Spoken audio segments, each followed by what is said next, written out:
Hi, this is Shubon, and welcome to an episode of the Tottenham Supplement. We're previewing the Inter Milan game tomorrow. We're playing, it's our bow in the Champions League. And just then, as in now, 8 years ago, our bow in the Champions League since European champions. And the man on the line, Crisandro, head of the Tottenham Supplement. Hello, everyone. Hi, Chris. So, Chris, first of all, let the folks know, where can they reach you on Twitter? Well, my Twitter handle is man_like_Chris, or you could just find me on Crisandro_, and that will be my Twitter page. And my Twitter handle is the real Shubon, SHUBAN. Okay, so Chris, obviously you're not going tomorrow to the Inter Milan game, but you were at the San Siro 8 years ago. Mm-hmm. So just talk about that memory, because obviously we just set the scene. They were the European champions. Mm-hmm. Schneider was midfielder of the year. Mm-hmm.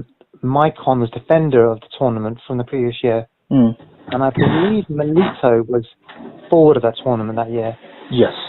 They dominated. What was it like? I mean, just to go in. Were you there on the night? Oh, I was Did you fly in that morning, or were you there the day before? Stuck at the city. Yeah, I actually flew out a couple of days before.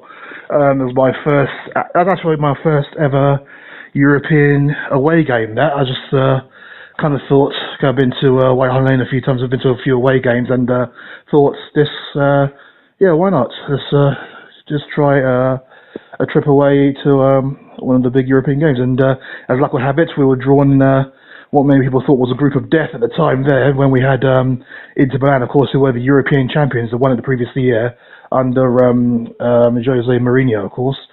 And also had the Dutch side, Twente and Schade, and Werder Bremen. And everyone thought, okay, we won't come out of the group, we're going to get hammered by every side. But I think that Inter Milan game was our second game in the tournament, wasn't it, I presume? Yeah, I think we played. I think 2 weeks prior we played.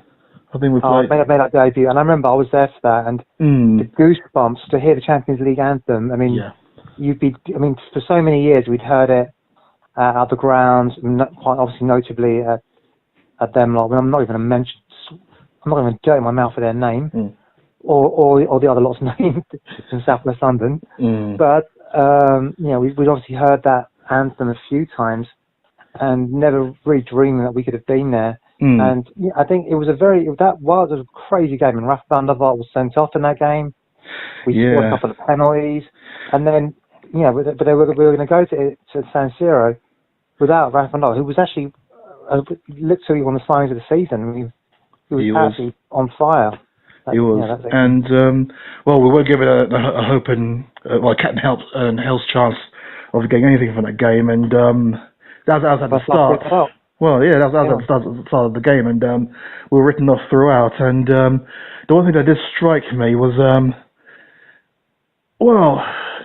wasn't that much pessimism amongst the fans. I guess they just went out there to enjoy it, and then I was kind of like the same as well. I mean, going to a world-famous stadium like the San Siro holds 85,000 people, doesn't it? And is one of the most iconic stadiums in the world.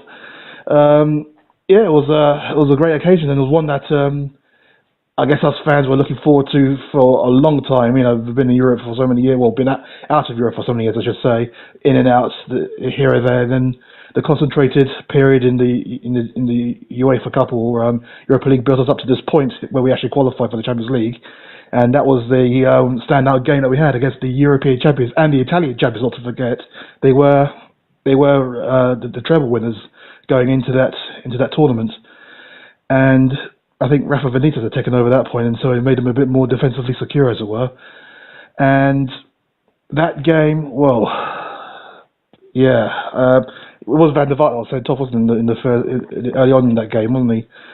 No, Van der Vaart was sent off in the previous game.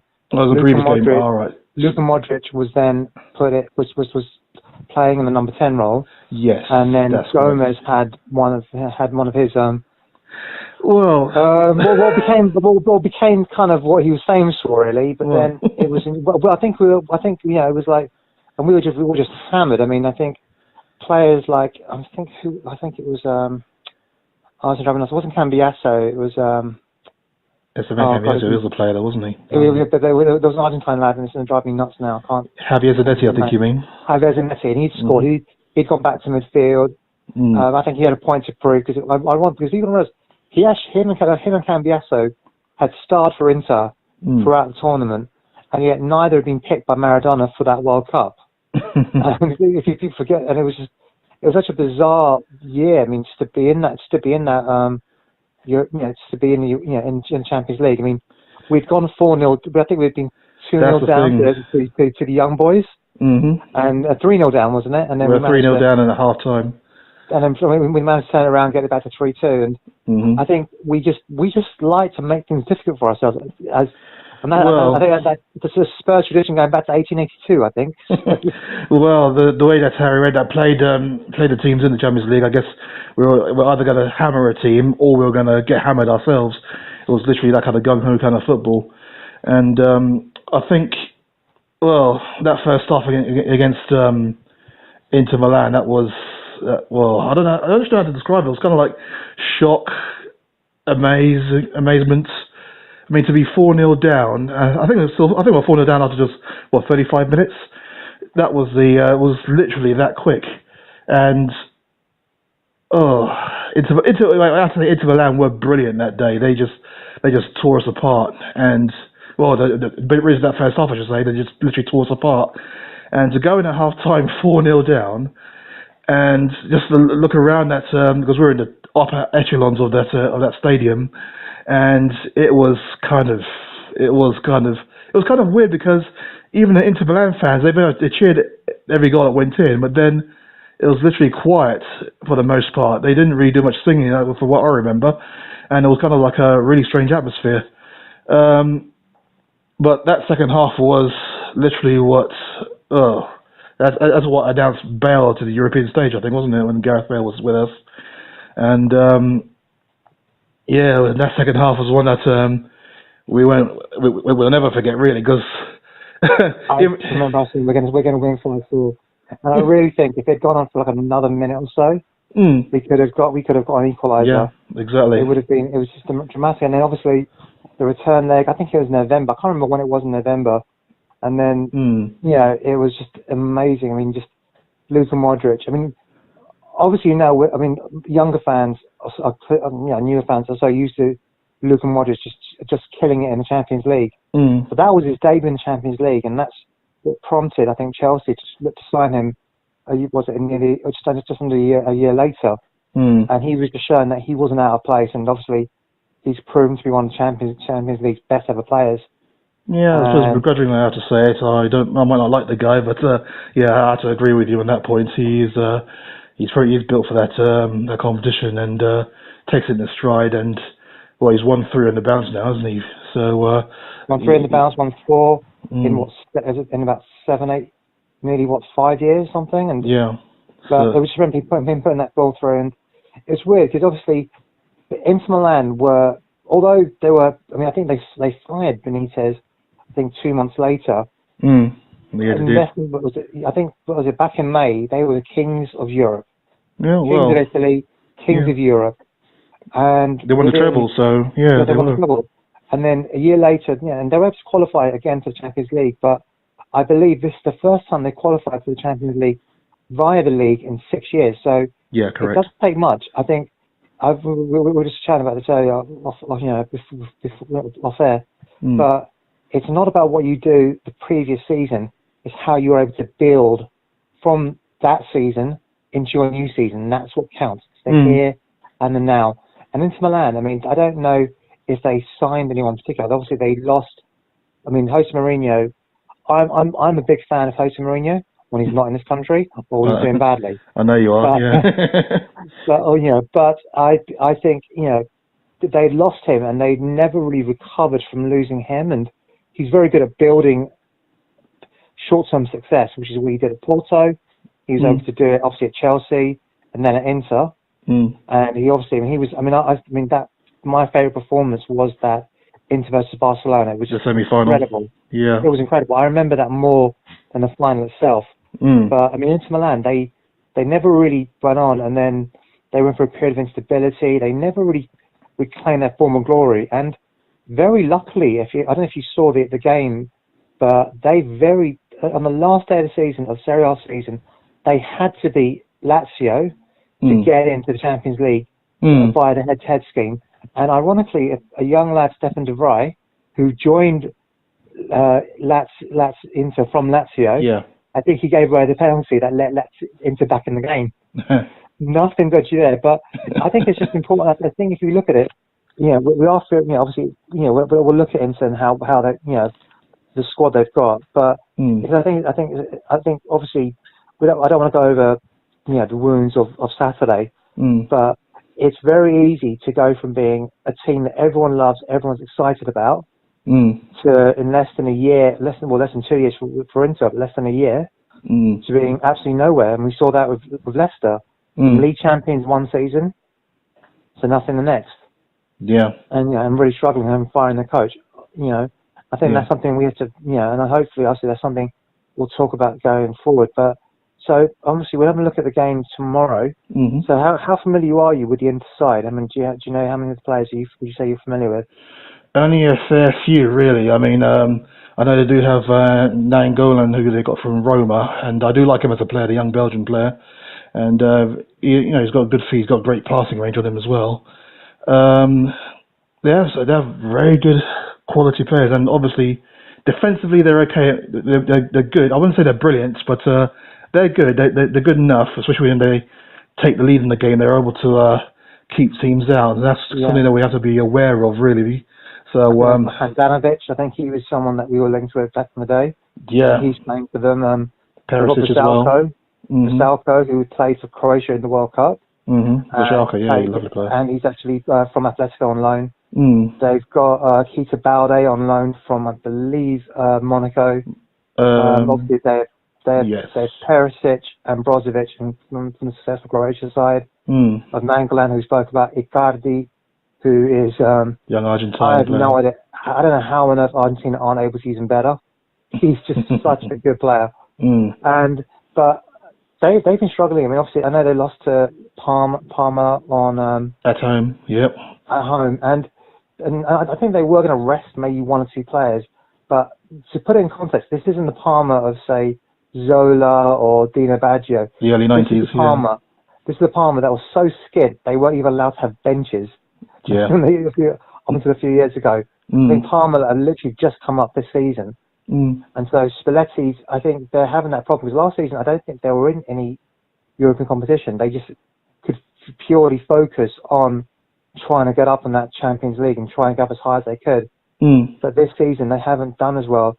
And I think, very mirroring our own team, really, we haven't made as many signings compared to, say, Inter. Obviously, we made 0 signings. But we are having a period of indifferent form. So, well, I suppose it was the same with Inter last season as well. They did kind of a mix and match almost. They kind of struggled in some areas, but did what they needed to do in the end. I guess ours, we're always going to have a struggle at the start of the season. I'm not quite sure why. Well, someone will say it's tiredness or whatnot, but there must be an underlying reason for that, because we then pick up later on in the season. November, December is when we start kicking on, and by that time we've already kind of blown the title, I think. But it is going to be. Essentially, it's being billed as a game between two teams who are out of form. It all depends on who grasps the.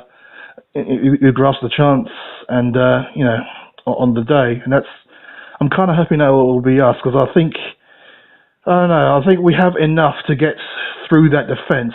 It's just a case of, especially after the game on Saturday, where so many misplaced passes and such sloppy football at times, and the will to chase back and the will to get back into the game was not there.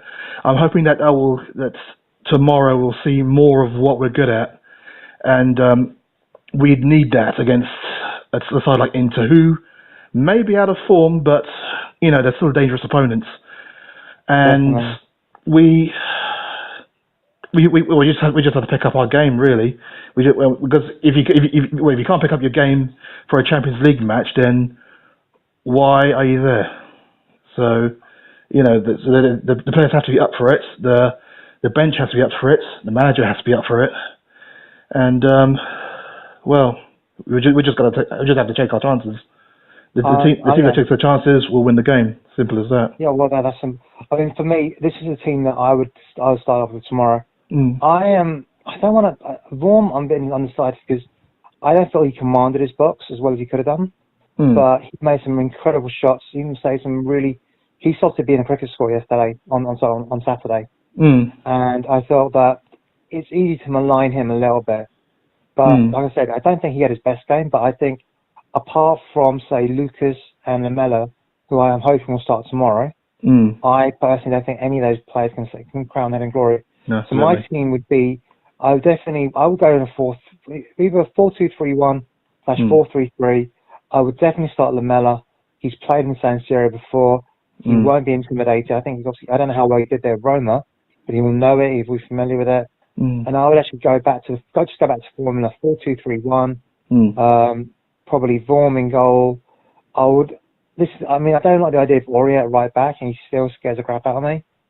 But I'd have him, Toby and Jan. I would probably give Ben Davies a shot. Before you carry on, I have to tell you that Toby didn't travel with the squad to Italy. Who didn't? No, Toby and Trippier. Oh, Toby Trippier. What, did they pick up knocks? No, apparently, according to the press conference, Poch says that it was a technical decision. That is very, very strange. Why would you not take your better defenders? Yeah. There's a lot of speculation in the group as to whether it's they were dropped or whether they got injuries or whatnot. But it looks from the explanation that Poch is saying that they can only take a squad of 18. So Oh yes, because of the homegrowns. There's a lack of homegrowns. Yeah. So that's probably. But at the same time, Trippier's a homegrown, isn't he? No, that does seem odd. Why could you not take Trippier? I don't know. Yeah. I think there's some. Obviously, I don't know the machinations. That's something we need to. I think we'll discuss later. But then obviously, does that mean Toby can't play any of our Champions League games? That's a bit weird. Exactly. So that's I don't know how that because if he was able to play there last. We haven't changed our team that radically from last season. No.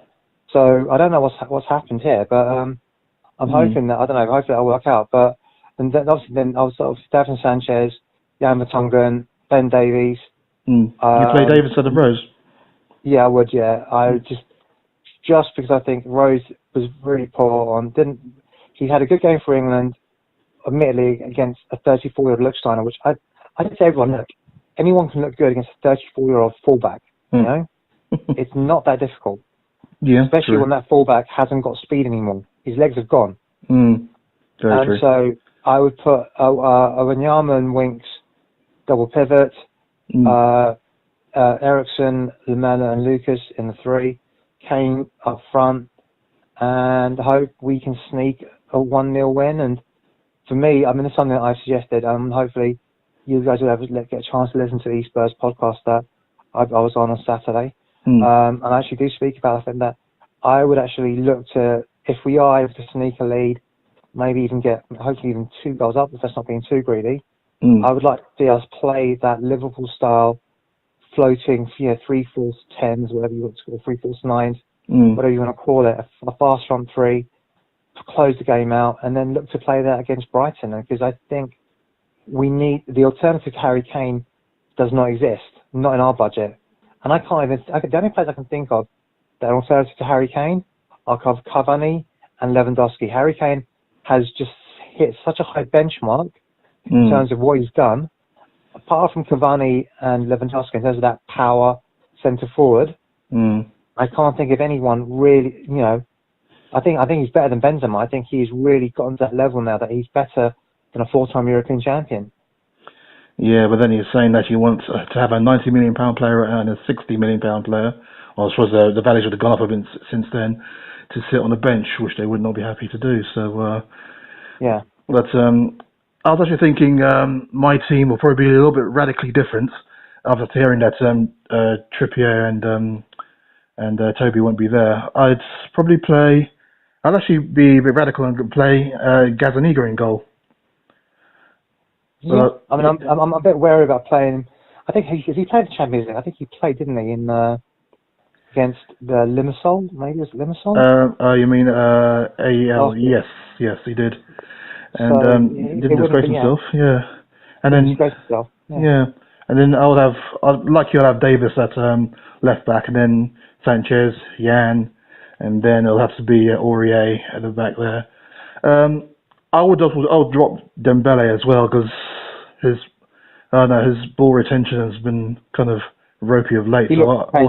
I don't know what you could see from where you were, but on the screen I was watching, there were moments he actually face betrayed a man that was in pain physically, and this is in the second half. But I just feel that for me, and this is something I've spoken about on with some other guys, but I do think in January we need to invest really heavily, and one of the players I've suggested is Rabiot, purely because Rabiot, again, left-footed, 6'3", 6 months left on his contract, and I don't really want to be seen as a PSG hand-me-down club.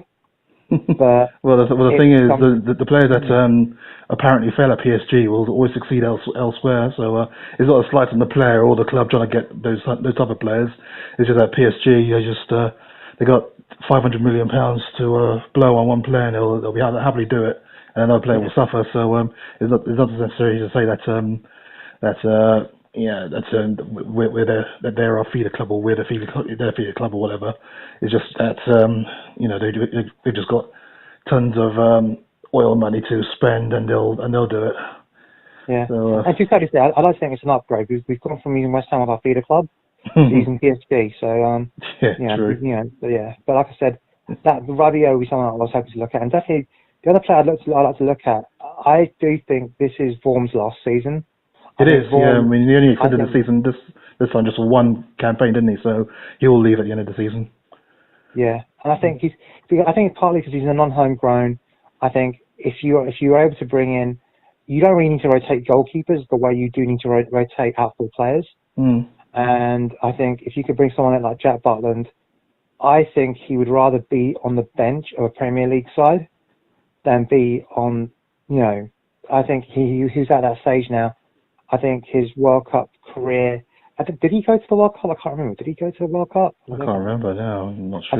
I think he might. I can't remember if he did or not. But I think he's realised that his time is coming to an end at the international level. And I think if he had, I think he might have been. I think he might have been now. I do think if given the chance, he might want to say, look, do you know what? I get to play in the Premier League. I get to play in the Champions League. Or I get to be an alternate. And I think if we are able to put money, and that frees us up to buy a non-homegrown. And for me, Rabiot, if we swap Rabiot for Dembele, then that allows us to get one more non-homegrown into the squad. And that's something I wouldn't, wouldn't be against really. I do think we do lack, English homegrown players. But I think tomorrow I'm going to go for I'm kind of confident. I'm going to go for a 2-1 scoreline. You said 1-0 earlier. 1-0, 2-0. I think if we can sneak, I think we'll sneak it by a goal. I do think it will be a close game. But I do think I think Kane against their defenders. I mean, obviously he's already played against Chiellini, and he's played against Bernard. I forgot the other member of the BBC, not Bonucci, but Benatia, I think. Is it Benatia? Maybe Benatia, yes. Yeah. So he's clear. He's played against some of the, he's played against Italian dark arts before.